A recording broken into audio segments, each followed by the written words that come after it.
கும்பமேளாவில் வைரலான மோனலிசா கேரளாவில் நகைக்கடையை திறந்து வைக்க வந்திருக்காங்க.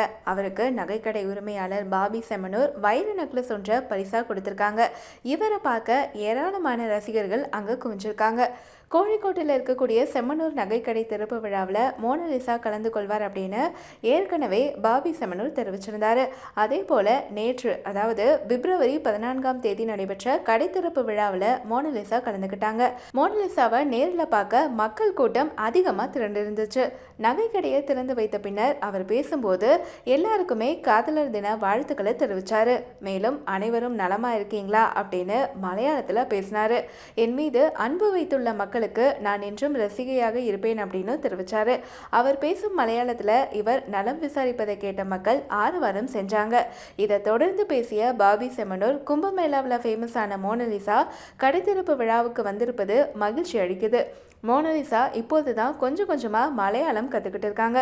ரொம்ப சீக்கிரமாக மலையாளத்தில் நல்லா பேசுவாங்க. கும்பமேளாவில் வைரலான மோனலிசா கடைத்திறப்பு விழாவுக்கு வந்தது எங்கள் எல்லாருக்குமே சந்தோஷமாக இருக்குது. நாங்கள் இணைந்து மீண்டும் கும்பமேளாவிற்கு செல்ல உள்ளோம் அப்படின்னு பேசினாரு. அதன் பின்னர் செய்தியாளர்களை மோனலிசாவும் பாபி செமனூரும் சந்திச்சாங்க. அப்போது மோனலிசாவுக்கு பாபி செமனூர் வைர நெக்லஸ் ஒன்று பரிசாக கொடுத்துருக்காரு. மோனலிசாவை கேரளாவுக்கு கூட்டிகிட்டு வர பாபி செமனூர் 15 லட்சம் ரூபாய்க்கு மேலே செலவு செஞ்சதா சொல்லப்படுது. இந்த நிகழ்வுக்காக வரும்போது தான் மோனலிசா முதல் முறையாக கேரளா வந்தார் அப்படிங்கிறது குறிப்பிடத்தக்கது.